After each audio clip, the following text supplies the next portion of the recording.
pun, kita mulai lagi. SCP-001. Lebih dari 30 anomali aneh yang berbeda mengklaim tempat nomor 1 ini dalam database, dan dalam arti tertentu mereka semua benar. Atau mungkin gak begitu? Kalau kamu sudah merasa bingung, tidak apa-apa. Kami tidak berharap itu berubah. Karena hari ini kita berurusan dengan salah satu entry 001 yang paling aneh dan rumit di luar sana. Tugas scatter. Berdoa saja kamu tidak pernah ditugaskan untuk itu. Kamu tahu, ketika kamu mengatasi keanehan, terkadang kamu sendiri menjadi sedikit aneh, dan tidak ada yang berurusan dengan lebih banyak keanehan daripada karyawan organisasi SCP. Mereka secara teratur berurusan dengan segala sesuatu, mulai dari jangkrik dewa hingga virus supernatural yang sangat menular. Dan seperti lagu Tom Jones yang terkenal, bukankah hal yang tidak aneh untuk tiba-tiba meniru sifat-sifat anomali setelah secara konsisten bekerja dengan anomali selama bertahun-tahun? Begitulah liriknya kan? Apapun itu mereka dan memberi mereka gaji dan rencana pensiun. Itulah sebabnya jika kamu tiba-tiba mulai menunjukkan ciri-ciri anomali saat berada di penggajian organisasi, kamu mungkin menerima memo perusahaan yang menugaskanmu ke tugas scatter yang ditakuti. Tapi apa itu tugas scatter dan sifat anomali seperti apa yang bisa membuatmu ditugaskan untuk itu? Mari kita mulai dengan pertanyaan kedua terlebih dahulu. Pedoman tugas scatter resmi mencantumkan sejumlah besar penderitaan. Ini termasuk penyakit anomali kronis seperti likantropi, berubah menjadi manusia serigala, sesuatu yang disebut sindrom Stevenson, dan sindrom pelepasan lampu fotonik yang terdengar sangat tidak menyenangkan. Kamu juga dapat ditempatkan di tugas scatter karena kamu menderita manifestasi dari fenomena spektral, termasuk dihantui oleh roh, entah mereka ada di sana untuk menyiksamu atau melindungimu. Ekspresi tiba-tiba dari sifat-sifat anomali dalam DNA-mu yang tidak jelas dan mengganggu juga akan membawamu ke tugas scatter, seperti halnya kebangkitan kemampuan magis atau psionik yang kuat, terutama yang dapat digunakan dengan cara yang berpotensi ofensif. Penugasan tugas scatter yang melibatkan pemindahan dan dipaksa bekerja di lokasi berbeda yang sangat rahasia yang akan segera dibahas, dibingkai sebagai hukuman bagi orang-orang yang terlibat. Dengan begitu, hal itu membuat karyawan organisasi enggan mencoba mengembangkan kekuatan anomali dengan sengaja. Lalu apa sebenarnya tugas scatter itu dan di mana terjadinya? Untuk memperkuat elemen hukuman yang disebutkan, organisasi telah menyebarkan kebohongan di antara anggota mereka sendiri tentang di mana pekerjaan itu dilakukan, seringkali melibatkan penempatan di beberapa area organisasi yang paling tidak diinginkan yang bisa dibayangkan. Ini termasuk Point Nemo, area lautan terjauh dari daratan manapun di bumi, Pyongyang di Korea Utara, Stonehenge Roswell, Lunar Area 32, dan sejumlah lokasi pembuangan limbah organisasi. Namun kenyataan di mana mereka yang berada di tugas scatter berakhir lebih aneh lagi. Lokasi 100, yang dalam hal khusus ini adalah SCP-001 yang sebenarnya. Anomali tingkat Tomil ini mungkin yang paling unik dari semua lokasi penahanan organisasi multi anomali. Labirin aneh geometri non-Euclidean yang menentang penjelasan yang sebenarnya, tapi kami akan melakukan yang terbaik yang kami bisa. Dalam arti tertentu, lokasi 100 adalah fasilitas dengan pikirannya sendiri. Ini adalah pangkalan bawah tanah yang luas dengan tata letak yang menentang ruang waktu, dan terlebih lagi itu mengalami apa yang disebut peristiwa migrasi. Seringkali itu akan mulai menunjukkan ketidakstabilan dimensi sebelum berteleportasi ke lokasi yang berbeda di suatu tempat di bumi. Saat ini pintu masuk utama ke lokasi 100 dikenal sebagai pintu masuk Alpha, terletak di barat daya Amerika Serikat. Meskipun semua tanda menunjukkan peristiwa migrasi lain yang terjadi tahun ini juga, tapi mengetahui di mana pintu masuknya hanya akan membawamu sejauh itu. Orang-orang yang ditugaskan ke tugas scatter dikirim dari pintu masuk Alpha ke sektor administrasi untuk diberikan kelolosan awal mereka, di mana kegilaan yang sebenarnya dimulai. Mari kita lihat peta lokasi 100. Astaga. Jadi ada 10 sektor utama di lokasi 100 yang harus kamu waspadai. Alpha masuk administrasi, arsip penahanan teknologi, penahanan bio, penahanan sapien, bahaya kognito atau memetik atau dan sematik atau penahanan CMS, penahanan esoterik, penahanan konseptual, dan sektor inti. Seperti yang kamu tahu, hampir semua sudah dibahas di sini. Tapi sama gilanya dengan anomali yang ada di lokasi 100 dan metode yang mereka gunakan untuk menahannya, komponennya tidak mungkin untuk memetakan hanya portal yang bisa kamu lewati seperti jalan masuk dan keluar dari perpustakaan pengembara. Setiap rute antar sektor itu yang terhalang oleh dinding obsidian yang tampaknya tak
terbatas. Tempat ikan yang terbuat dari batu hidup berenang di perairan terdekat. Root bed yang menghubungkan inti dan penahanan sapien adalah ruangan rumah kaca yang besar dan luas. Siapapun yang mencoba melewatinya pasti akan berbalik dan kembali ke titik awal mereka di penahanan sapien. Root Dalet, jembatan yang menghubungkan penahanan konseptual dan inti, adalah lautan besar yang telah menolak semua upaya organisasi untuk melintasinya. Root Valve, jembatan antara penahanan esoterik dan penahanan konseptual, adalah bidang besar yang dipenuhi dengan pohon buah-buahan yang tidak dikenali. Ekspedisi organisasi telah menemukan bahwa itu juga tampaknya mustahil untuk dilintasi. Satu tim ekspedisi terjebak di dalam selama 1 tahun penuh, sampai salah satu anggota tim menyatakan keinginannya untuk pulang. Pada saat ini, mereka segera diteleportasi kembali ke titik awal. Root Sodi menghubungkan administrasi ke sektor CMS. Adalah hutan besar yang rimbun di atas gunung terapung. Satu-satunya hewan yang tampaknya menghuni hutan ini adalah flamingo non-anomali. Selanjutnya kita punya Root Peh, jembatan antara arsip dan administrasi, yang tampak seperti lorong di lantai 5 sebuah bangunan rumah peta kota yang belum dapat ditemukan oleh organisasi. Bangunan ini dihuni oleh makhluk humanoid yang tidak berbahaya yang akan mendekati staf organisasi yang melintasi Root Peh dan mengundang mereka ke apartemennya, menawarkan untuk ikut serta dalam kegiatan menyenangkan bersama mereka seperti video game, board game, atau menonton film. Organisasi melarang stafnya untuk menerima tawaran-tawaran ini saat bekerja. Dan kemudian ada Root Shin yang menghubungkan sektor penahanan sapien dan konseptual. Root ini unik karena bertindak sebagai generator listrik untuk lokasi 100 lainnya, karena diisi dengan ratusan mesin besar yang bergerak terus-menerus yang menghasilkan listrik 8,7 gigawatt secara konstan. Itu hanya sebagian dari banyak root yang diilustrasikan pada diagram lokasi 100. Seperti yang mungkin sudah kamu ketahui sekarang, itu tidak seperti bangunan konvensional dan lebih seperti dimensi gila itu sendiri. Mengapa organisasi bekerja untuk mempertahankan tempat yang begitu gila? Bukankah lebih mudah untuk merahasiakannya dan menahannya seperti anomali lainnya? Ya, lokasi 100 tidak akan diberi sebutan SCP-001 jika itu tidak terlalu penting.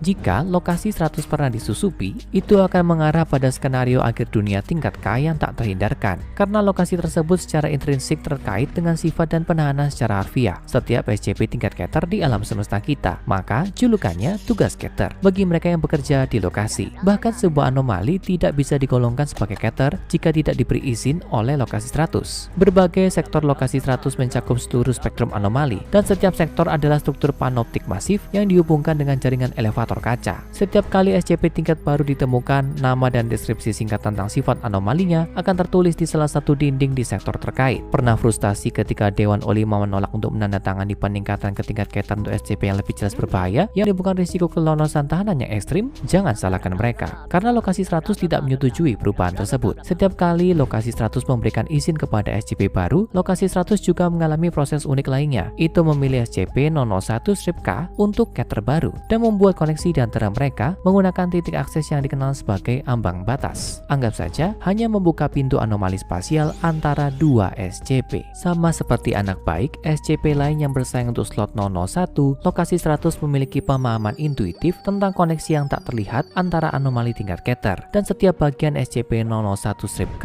adalah tingkat Keter pelengkap yang pada dasarnya akan membatalkan ancaman lainnya. Lokasi 100 adalah penyambung penahanan. Kemampuan bawaannya untuk menggunakan anomali untuk menampung anomali tidak ada duanya. Pertama dibutuhkan SCP-3984, sebuah fenomena anomali yang tampaknya mencegah kematian terjadi pada semua bentuk kehidupan. Untuk mengurangi efek 3984, lokasi 100 membuka ambang batas antara itu dan SCP-2935, juga dikenal sebagai kematian. Alam semesta alternatif yang tersembunyi di balik gua batu kapur, di mana semua kehidupan secara bersamaan tidak ada lagi, bahkan hingga tingkat bakteri. Dengan membuka ambang batas dan membiarkan dua hal yang berlawanan ini bercampur, tampaknya merusak efek dari keduanya dan menciptakan medium bahagia yang non-anomali. Kehidupan tapi kehidupan fana. Selanjutnya SCP-5007. Anomali bawah air yang mengerikan ini bermanifestasi sebagai serangkaian tonjolan seperti tentakel yang menangkap makhluk malang yang terlalu dekat dan mengasimilasinya ke dalam masanya sendiri. Lokasi 100 dengan cerdik membuka ambang untuk SCP-169, antropoda bawah air besar yang dikenal sebagai Leviathan. SCP-169 terjerat oleh tentakel tapi terlalu besar untuk dikonsumsi atau diasimilasi sepenuhnya, dan hasilnya adalah 5007 terperangkap dalam keadaan tidak berdaya yang terus-menerus mirip dengan dengan tersedak, menahannya dan menghentikannya dari mengejar yang lain. Mari kita lihat dua anomali tingkat Keter yang lebih bermusuhan dan berbahaya yang dipasangkan oleh lokasi 100. Pertama, kita punya SCP-5501, kamera tua dari tahun 1800-an yang dilengkapi dengan 18 foto. Foto-foto ini bertindak sebagai semacam portal ke realitas alternatif yang sangat menakutkan, di mana makhluk-makhluk secara teratur menangkap keluar, menyerang dan membunuh siapapun yang berada dalam jangkauan. Lokasi 100 menemukan pasangan yang cocok untuk customer jahat ini, SCP-1983. Ini adalah rumah kecil yang bertindak sebagai portal keras monster tinggi dengan pelengkap seperti jarum yang meninggalkan rumah untuk mencari korban. Ketika mereka menangkap para korban ini, mereka mengambil jantungnya dan membawa mereka kembali ke sarangnya. Lokasi 100 membuka ambang pintu ke rumah SCP-1983 dan menempatkan foto 5501 di dalamnya. Akibatnya, makhluk berbahaya dari kedua dimensi sekarang mengatur populasi masing-masing dengan membunuh satu sama lain. Pekerjaan lain yang dilakukan dengan baik oleh lokasi 100 dan menempatkan foto 5501 di dalamnya. Akibatnya, makhluk berbahaya dari kedua dimensi sekarang mengatur populasi masing-masing dengan membunuh satu sama lain. Pekerjaan lain yang dilakukan dengan baik oleh lokasi 100. Tingkat Keter lain yang ditangani oleh lokasi 100 adalah 5501 di dalamnya. Akibatnya, makhluk berbahaya dari kedua dimensi sekarang mengatur populasi masing-masing dengan membunuh satu sama lain. Pekerjaan lain yang dilakukan dengan baik oleh lokasi 100.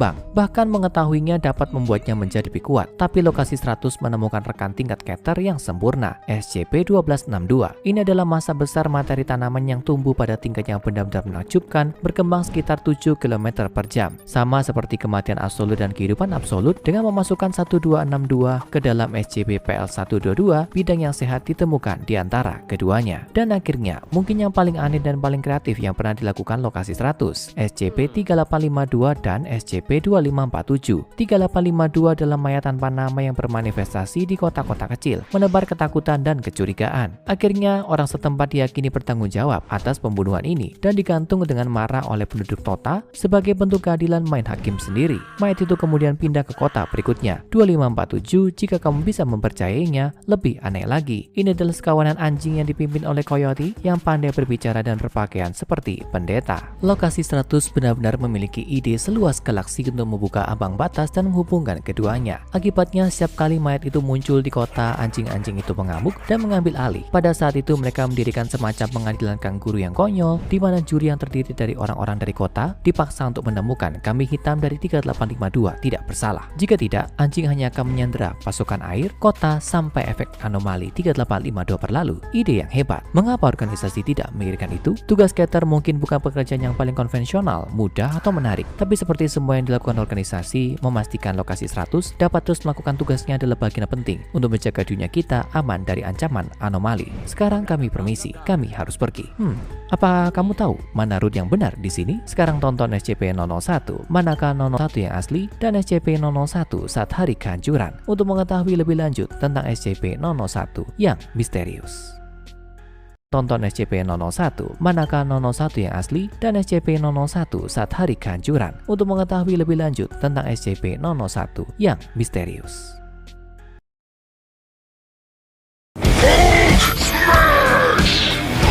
Higher, further, faster, baby. GG easy LOL.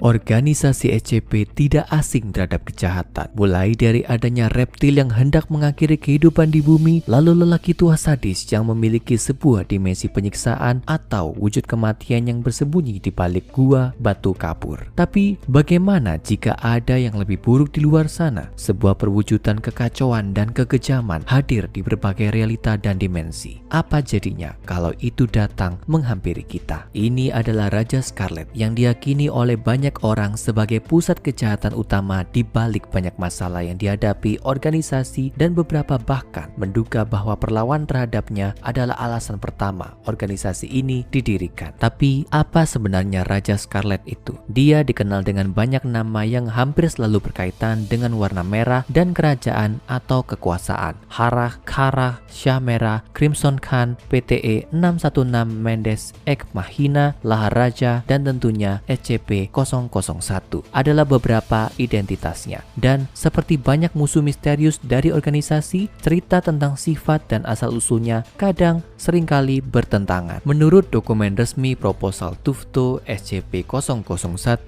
simbologi Raja Scarlet telah ada di berbagai budaya sepanjang sejarah, dengan raja yang sering digambarkan dengan cara yang sama, sebagai sosok setan merah besar dan sering mengenakan mahkota emas atau hiasan kepala yang berkaitan dengan kerajaan. Dia muncul dengan penampilan serupa dalam mitologi budaya yang berbeda, meskipun ada di titik yang berbeda dalam sejarah dan tidak memiliki sarana untuk berkomunikasi satu sama lain. Sejumlah makhluk yang dikenal oleh organisasi SCP diyakini ada kaitannya dengan Raja Scarlet, termasuk SCP-2317, pintu kayu yang mengarah ke sebuah dunia yang dikenal sebagai Devourer, yang diperkirakan akan menyebabkan bencana apokaliptik dalam waktu 30 tahun ke depan. Tapi sebenarnya tidak ada cara untuk mengetahui berapa banyak SCP yang terhubung langsung dengan Raja Scarlet. Anehnya, dokumen resmi tentang Raja Scarlet pernah menetapkan tingkatannya sebagai Keter, tapi kemudian diturunkan ke tingkatan aman. Menurut dokumen tersebut, setiap upaya untuk mengubah tingkatan ini kemungkinan akan membawa hasil yang mengerikan. Diketahui secara umum bahwa Raja Scarlet masih memiliki pengaruh yang cukup besar atas sejumlah kelompok, individu, dan anomali di alam semesta kita, dan jika dia berhasil masuk ke dunia kita, kemungkinan besar dia akan menyebabkan kerusakan permanen pada dunia itu sendiri. Lalu, kenapa dia masuk tingkatan aman? Dan mengapa Dewan O5 begitu bersikeras dengan ini? Mengungkap misteri ini adalah tujuan kita hari ini. Tapi, untuk memahami sepenuhnya sifat asli dari Raja Scarlet, pertama-tama kita harus memahami pria yang kehidupan dan nasibnya selalu terkait dengannya, Dr. Robert Montauk. Jika nama itu tidak terasa asing bagimu, ini karena ada hubungannya dengan salah satu upaya terbaru Raja Scarlet untuk memasuki dunia kita, yaitu SCP-231. SCP ini sering disebut sebagai para pengantin dari Raja Scarlet, terdiri dari 7 wanita. Sedangkan 7 adalah angka yang sangat penting bagi raja ini, karena mereka semua diculik oleh sebuah sekte setia yang sudah lama ada dan dikenal sebagai anak-anak dari Raja Scarlet. Masing-masing dari 7 wanita malang ini diisi dengan hal yang mengerikan dan tidak wajar, seperti SCP-682 yang terkenal. Dan setiap kali salah satunya lahir, maka bencana terjadi dan ibunya kemudian meninggal. Pada saat itu, Dr. Montauk adalah peneliti terkemuka yang mempelajari anomali ini, dan karena 6 bencana telah terjadi, maka tekanan untuk mencari cara guna mencegah kelahiran terakhir semakin meningkat. Tapi saat dia sedang bekerja untuk hal ini, Dr. Montauk mengalami masalah pribadi. Saudaranya laki-laki yang berusia 14 tahun, Yakub, tiba-tiba hilang secara misterius. Dalam ketakutan dan amarahnya, Montauk percaya bahwa ini pasti ada hubungannya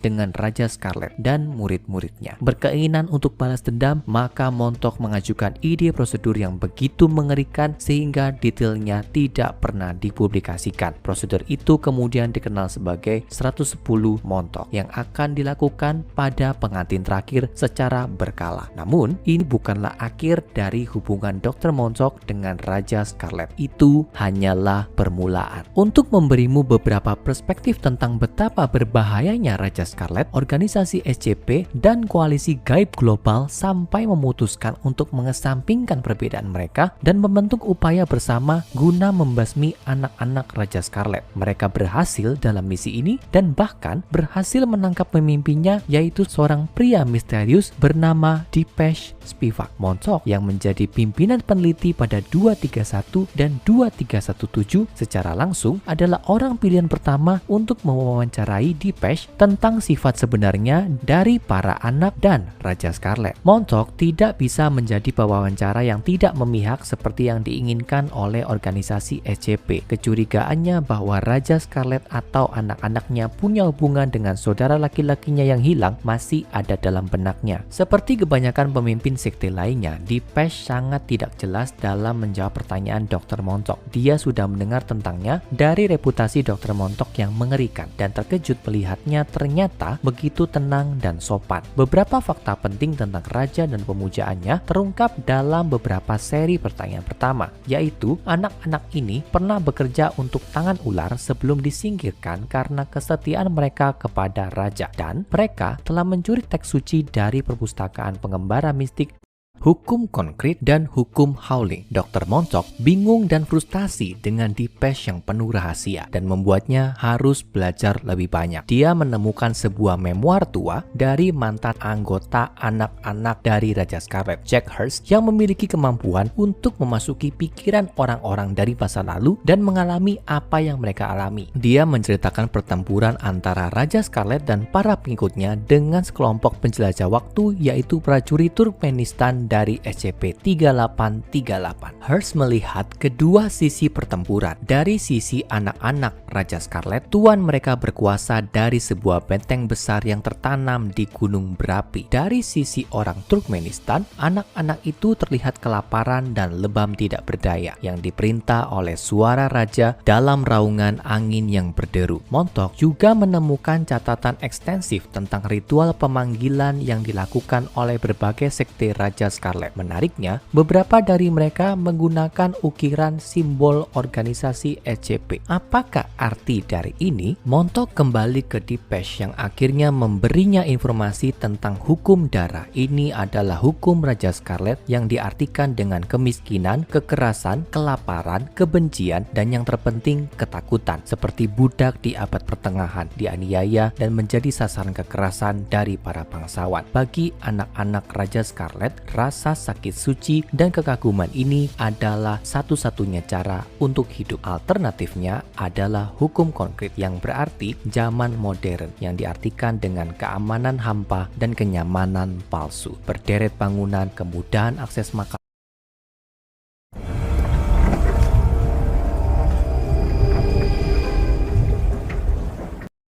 hampa dan kenyamanan palsu. Berderet bangunan, kemudahan akses makanan, perawatan kesehatan, pengetahuan, teknologi, semua ini dibenci oleh Raja Scarlet. Tapi misteri itu semakin dalam ketika Montauk menemukan dokumen dari mantan agen organisasi dengan nama agen de Beauvoir. Montauk mengetahui bahwa Raja Scarlet tampaknya tidak muncul sampai organisasi ini dibuat, dan pada kenyataannya tampaknya semakin besar konsentrasi organisasi ini pada Raja Scarlet, dia menjadi semakin kuat. Bagaimana hal ini bisa terjadi? Hal-hal lain juga menjadi semakin aneh pada hidup pribadi dari Dr. Montauk. Dipesh berulang kali menekannya tentang saudaranya yang hilang dan prosedur Montauk. Selama wawancara, sedikit demi sedikit dampaknya mulai terasa. Pertanyaan-pertanyaan itu masih mengganggunya. Apakah hukum Howling itu? Siapa atau apa sebenarnya Raja Scarlet? Bagaimana dia bisa menjadi raja? Pencarian Montauk menyebabkan dia bertingkah lebih seperti anak-anak Raja Scarlet yang mengomel tentang mengerikannya dunia modern dan bagaimana kita semua hidup dalam kebohongan. Lalu bagaimana bahwa satu-satunya cara hidup yang jujur adalah menderita di bawah kekuasaan Raja Scarlet. Filosofi ini diringkas dalam kata-kata seorang pemuja bernama Ariadne Cartwright yang berkata, kita harus belajar apa itu mati untuk diperbudak. Benar-benar diperbudak secara brutal tanpa belas kasihan atau tanpa rasa sesal dari Tuhan kita. Kita harus belajar bagaimana rasanya dibawa pada satu tujuan untuk mengetahui dan benar-benar memahami betapa minimnya hak kita. Kita harus terikat pada dunia dewa dan kegelapan, menolak secara penuh angkatan orang-orang bodoh. Kita harus membunuh modernitas lanjutan dengan segala analisis dan observasinya yang remeh. Hanya ada satu hukum, hukum kekacauan untuk kemanusiaan, untuk kehidupan, untuk Raja Scarlet. Pada dasarnya, setiap kali manusia mencoba untuk mengontrol dunia, Raja Scarlet menjadi makin kuat. Setiap kali mereka mencoba untuk memahami atau mengatur atau mengkategorikan dunia mereka, Raja Scarlet menjadi semakin kuat. Ketika ketika kekuatan kolonial dan kekaisaran menaklukkan dan menginvasi tanah seperti India, Afrika, dan Amerika Selatan dan menundukkan kepercayaan mereka pada ide-ide dunia barat, Raja Scarlet menjadi lebih kuat. Montauk mulai benar-benar memahami kekuatan musuhnya di sini, dan lebih buruknya lagi, dia mulai memahami perannya di dalamnya. Montauk perlahan menjadi gila karena pengetahuan yang didapatnya, menyadari bahwa musuh terbesar Raja Scarlet adalah organisasi SCP yang juga merupakan aset terbesarnya. Setiap kali mereka mencoba untuk memahami monster untuk memberinya semacam wujud yang dapat dipahami, mereka hanya membuatnya lebih kuat. Tepat pada saat pengungkapan hal baru dari Montauk, retakan merah muncul di dinding sel penahanan di Pesh Bivak, sebuah portal menuju kerajaan Raja Scarlet. Staf organisasi menemukan bahwa mereka tidak dapat memasuki sel dan Depeche menuntut wawancara terakhir dengan Montauk. Karena tidak memiliki pilihan lain, organisasi akhirnya mengalah. Dalam percakapan terakhir mereka, Depeche memberi selamat kepada Montauk karena akhirnya memahami apa yang dia hadapi. Raja Scarlet, kata Depeche padanya, adalah sebuah ide, sebuah konsep. Dia diberi kekuatan melalui konflik antara yang lama dan yang baru. Ini adalah hukum Howling. Kemarahan tak berujung Raja Scarlet pada arah yang diambil dunia dan umat manusia. Sang raja, menurut Depeche, membenci keyakinan organisasi bahwa sains dan rasionalitas adalah jalan yang benar menuju kemajuan. Sang raja melihat ini sebagai kesombongan kecil. Alasan prosedur Montauk pada pengantin wanita Raja Scarlet yang terakhir menjadi sangat efektif adalah karena itu tidak berasal dari sains. Itu berasal dari rasa benci, rasa sakit, rasa ingin balas dendam, dan dari dunia Raja Scarlet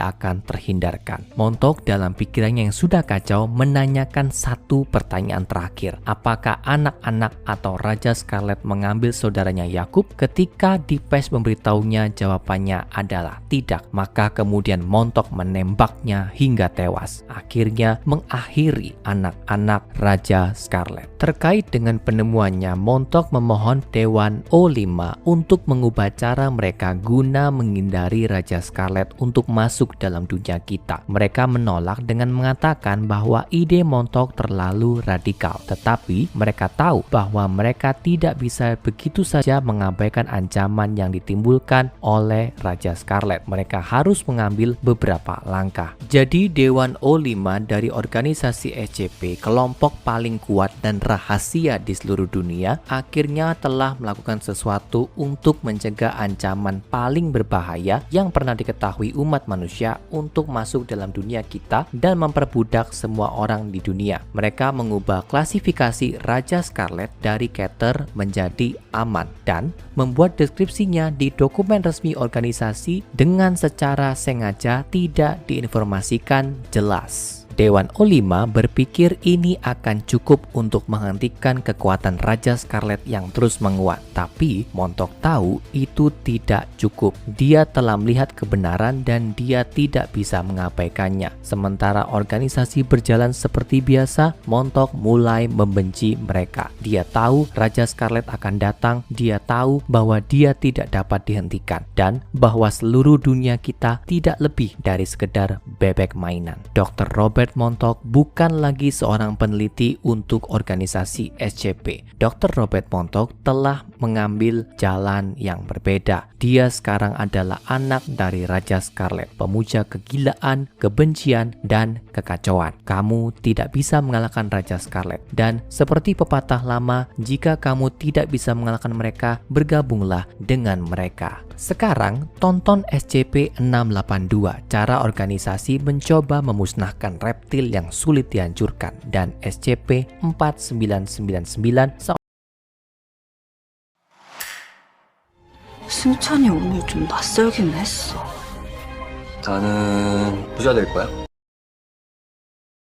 Ini adalah malam yang tenang di area 11 di mana himpunan stabilisasi spasial Pietro Fontaine ditempatkan. Seorang kru kerangka sedang bekerja semalaman untuk memastikan susunannya siap untuk ujian besarnya keesokan harinya. Organisasi telah mengerjakan akselerator partikel yang akan diisi anomali dengan kemampuan memanipulasi sifat ruang waktu. Tes pendahuluan tampak menjanjikan, tapi beberapa perubahan pada menit tapi generator tetap berusaha untuk menjaga aliran energi tetap seimbang. Muncul lonjakan energi. Sejumlah besar energi dilepaskan sekaligus menyebabkan reaktor utama meledak. Seluruh struktur teracak-acak dan Desmond dilemparkan ke sisi himpunan. Dia juga sekarang tahu bahwa ada sesuatu yang tidak beres dan berlari ke pintu keluar. Ketika dia mencapai pintu, dia menemukan pintu telah disegel. Dalam kepanikan, Desmond terus berlari melalui tabung menuju titik akses berikutnya. Pintu ini juga dikunci. Dia tidak pernah begitu takut sepanjang hidupnya dan dia gemetar tak terkendali karena adrenalin yang mengalir ke ototnya. Gelombang energi mengalir melalui himpunan menuju Desmond. Singularitas mulai terbentuk di ruang penahanan. Himpunan tersebut bekerja sebagaimana mestinya, kecuali bahwa seharusnya tidak pernah ada orang di dalam saat singularitas itu muncul. Beberapa saat setelah singularitas terbentuk, tarikan gravitasinya yang besar menyebabkan lengan penstabil yang sedang dikerjakan Desmond rusak. Sisi himpunan robek dan Calvin Desmond menatap singularitas dengan mata telanjang. Semuanya sunyi dan terdiam sejenak. Kemudian singularitas itu runtuh dengan sendirinya, mengambil ruang uji dan sebagian besar ruang penelitian bersama dengan Dr. Calvin Desmond. Kabel percikan menggantung di dinding dan langit-langit yang terbuka di mana singularitas merobek struktur utama. Air mengalir ke lubang dalam yang diukir dari bumi tempat susunan itu pernah berdiri. Para ilmuwan dari area 11 melihat ke dalam kawah yang ditinggalkan oleh singularitas yang runtuh. Administrasi organisasi mengirim agen untuk mengumpulkan staf di lokasi dan mendokumentasikan kegagalan proyek. Mereka menyimpulkan bahwa kecelakaan itu disebabkan oleh kesalahan manusia. Mereka meminta himpunan untuk dibangun kembali, kali ini menggunakan sistem yang sepenuhnya otomatis untuk menghilangkan kemungkinan terjadinya kecelakaan lain. Beberapa tahun setelah peristiwa bencana di area 11, himpunan baru dibangun. Sistem intelijen yang disebut NetSAC bertugas mengawasi fungsinya. Ini adalah komputer super yang diprogram untuk mengikuti perintah, tapi juga dapat membuat keputusan secara mandiri untuk mencegah kegagalan dalam sistem. Percobaan dimulai lagi pada Mei 2006. Himpunan baru segera mewujudkan singularitas pertamanya di ruang penahanan di area 11, dan apa yang terjadi selanjutnya akan mengubah organisasi dan multi dunia. Singularitas tetap stabil dalam himpunan, seolah-olah organisasi telah berhasil menjebak dan menahan anomali spasial. Tapi karena mereka menjalankan lebih banyak diagnostik pada anomali, sesuatu yang tidak terduga terjadi. Singularitas mulai bertambah besar. Titik gravitasi tak terbatas mengancam untuk menembus pernahanan saat mencapai batas himpunan. Tepat sebelum kontak pertumbuhan singularitas melambat dan kemudian berhenti, NetSAC telah membuat perhitungan dan penyesuaian sepersekian detik yang diperlukan untuk menahan singularitas. Kecerdasan buatan telah menyelamatkan fasilitas dan nyawa orang yang di dalamnya. Sekarang ada di dalam himpunan adalah awan tebal yang berputar dari gas radioaktif dan debu, mengabulkan singularitas di dalamnya. Saat ilmuwan organisasi bekerja dengan cepat untuk memperbaiki himpunan, peristiwa aneh mulai terjadi. Para pekerja mendengar suara-suara yang terdengar seperti ratapan menyakitkan. Seiring waktu, suara berkembang menjadi kata-kata dan kemudian kalimat. Sepertinya mereka berasal dari singularitas. Dengan menggunakan peralatan yang mampu menembus awan tebal gas radioaktif, para ilmuwan organisasi melihat singularitas tersebut. Yang mengejutkan mereka, singularitas telah mengambil wujud manusia. Para ilmuwan bekerja dengan panik untuk mencari tahu bagaimana singularitas bisa membentuk dirinya sendiri menjadi humanoid. Dr. J. Barton Ramsey adalah orang pertama yang mencoba dan melakukan kontak dengan humanoid dalam singularitas. Dia menemukan bahwa entitas tidak dapat berkomunikasi dalam pengertian tradisional. Tarikan gravitasi masif dari singularitas tidak memungkinkan suara keluar dari kekosongannya. Sebaliknya, entitas memanipulasi gravitasi untuk menggetarkan cincin suspensi dari himpunan itu sendiri dan menciptakan gelombang suara. Makhluk dalam singularitas berbisik dengan suara metalik yang tercipta dari getaran cincin berderet dan berkata, Johannes Ramsey. Dr. Ramsey mundur dari jendela observasi. Bagaimana kau tahu namaku? Dia bertanya pada entitas tersebut. Humanoid dalam awan gas yang berputar-putar mengidentifikasi dirinya memiliki ingatan tentang Calvin Desmond, bukan Desmond itu sendiri. Makhluk dalam singularitas itu lebih dari satu orang. Tapi entah bagaimana, dia diciptakan oleh kecelakaan yang telah menyedot Calvin Desmond ke dalam singularitas bertahun-tahun sebelumnya. Entitas tampaknya berpindah antara pikiran Desmond dan semesta yang tak terbatas. Entitas Desmond meminta untuk overseer dari organisasi untuk masuk. Dia punya usul untuk Dewan O5. Ketika Dr. Ramsey bertanya mengapa entitas butuh untuk berbicara dengan overseer, dia menjawab bahwa dia ingin menawarkan jalan keluar. Keesokan harinya, O5-1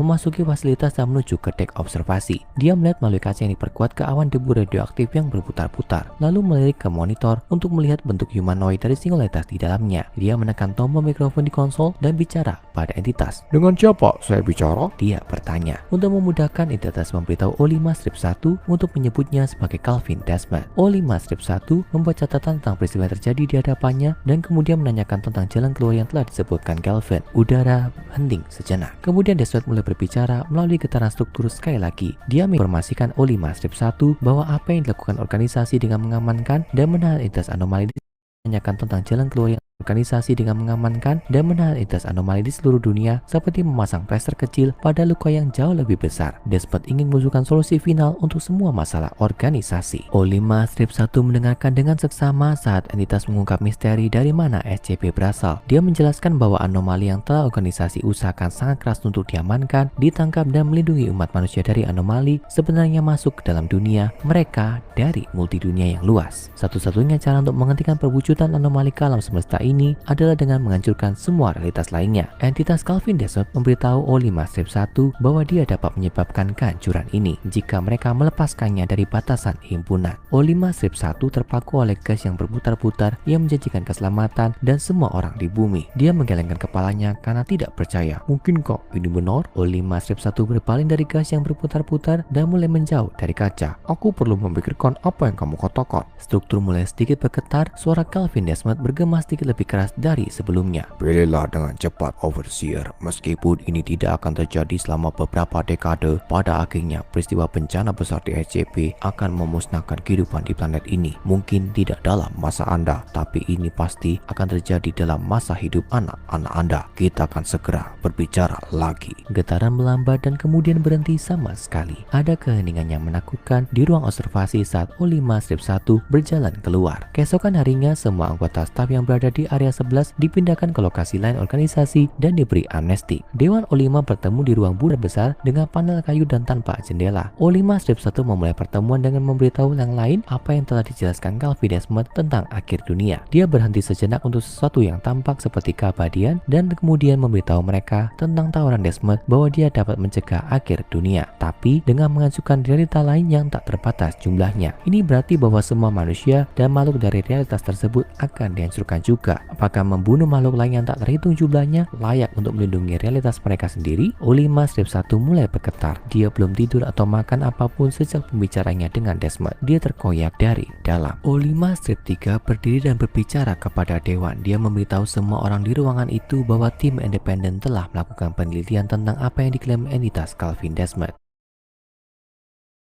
O5-3 menegaskan bahwa Dewan harus memberikan suara untuk memungkinkan Desmond menghancurkan berat, keringat mengucur, realitas lain, dan 4 tidak yang bertentangan dengan rencana. O5-3 berdiri dan berjalan sekitar ruangan, berhenti di belakang setiap pemilih yang tidak, dan meletakkan peluru di kepala mereka. Dia berhenti terakhir di O5-9 yang mengeluarkan pistol, meletakkan di bawah dagunya sendiri, dan menarik pelatuknya. O5-13 abstain dari pemungutan suara dan lolos. Pengawas yang tersisa akan menggunakan identitas Calvin Desmond untuk menyelamatkan realitas mereka dengan mengorbankan semua orang lain, dan mereka segera menuju ke area 11 untuk melaksanakan rencana mereka. O5-1, 4, dan 12 memasuki ruang observasi yang mengamati gas radioaktif yang berputar-putar di sekitar Calvin Desmond. O5-1 memerintahkan NetSac untuk memulai mematikan himpunan yang akan memungkinkan entitas membuktikan bahwa dia dapat melakukan apa yang dia janjikan. Mereka telah menunjukkan dengan tepat realita tempat SCP-884 datang, dan cermin cukur itu sendiri berada di atas meja di ruangan lain fasilitas tersebut. O5-3 berdiri di dalam ruangan mengamati cermin untuk melihat apakah terjadi sesuatu. O5-1 meminta Calvin Desmond untuk mengeliminasi realita tempat cermin itu berasal. Ruangan bergetar saat entitas memakainya untuk menyetujui perintah. Beberapa saat kemudian, telepon berdering di ruang observasi. Itu adalah O5-3. Dia memberitahu yang lain bahwa cermin telah menghilang. Realitasnya telah dihancurkan dan oleh karena itu dia tidak ada lagi. Ada kelegaan di ruang saat Overseer menyadari bahwa ini mungkin berhasil. O5-1 meminta Calvin Desmond untuk melanjutkan dan menghancurkan semua realita yang mengalir deras ke dalamnya. Kali ini, seluruh fasilitas mulai gempa. Tiba-tiba O5-1 tersentak ke belakang, matanya membelalak bingung dan takut. Tubuhnya tampak terkompres oleh kekuatan yang tidak kita ketahui. O5-1 mulai terdistorsi, kaki dan lengannya terlipat ke dalam inti tubuhnya. Kepalanya menunduk dan O5-1 tersedot ke dalam satu titik di ruang angkasa sebelum benar-benar lenyap. Calvin Desmond kemudian mengalihkan perhatiannya kepada dua overseer lain di ruangan itu yang keduanya tampak jatuh ke dalam lubang hitam di tengah tubuh mereka sendiri. Klakson peringatan NetSac mulai berbunyi menandakan bahwa pengaman darurat telah diaktifkan. Sebelum Calvin Desmond dikendalikan, penyangga struktur di seluruh fasilitas bergetar dengan kata-katanya. Mereka memiliki suara yang anehnya mirip dengan O5-1. Onok-onok onto bebas menjalani kehidupan yang tidak berakhir dengan horor. Akhir dari perjuangan abadi Anda, akhir dari kegelapan, kebebasan untuk hidup dalam terang. Semua jejak harus harus dihilangkan, dunia ini harus dicuci bersih, organisasi tidak luput dari penebusan. Ini adalah satu-satunya jalan keluar. Itu adalah tipuan. Entitas Calvin Desmet tidak berniat menghentikan anomali menyusup ke dunia ini. Dia ingin menghapus semua jejak anomali dari semua alam semesta termasuk yang saat ini. Dan itu berarti menghancurkan Overseer dan organisasi itu sendiri. Kehancuran mereka akan menjadi penebusan atas rasa sakit dan penderitaan yang mereka timbulkan dalam upaya mereka untuk mengamankan dan menahan anomali. Calvin harus berbohong kepada Overseer tentang rencana sebenarnya karena dia tahu mereka tidak akan pernah mengorbankan diri dari organisasi. Bahkan jika itu berarti akhir dari anomali yang mengganggu dunia kita. Namun sekarang dengan Overseer disingkirkan, entitas Calvin Desmet bebas untuk bergerak maju dengan rencananya dan membersihkan semua realitas dari segala jejak anomali. Tapi kemudian pengaman NetSac aktif dan himpunan spasial stabilisasi jendela yang melihat ke himpunan. O5-3 menanyakan NetSac berapa lama penahanan himpunan dapat menahan Calvin Desmet. Suara komputer samar-samar berkata, dengan kondisi saat ini 119 hari, 6 jam dan 47 menit. O5-3 menghela. Dia memberitahu NetSac untuk membuat catatan di database SCP bahwa entitas Calvin Desmet sekarang, saya akan mengenal satu Tuhan yang benar ketika saya melihat. Sekarang tonton proposal SCP-001 lainnya, anak-anak dan gereja Dewa Perusak. Untuk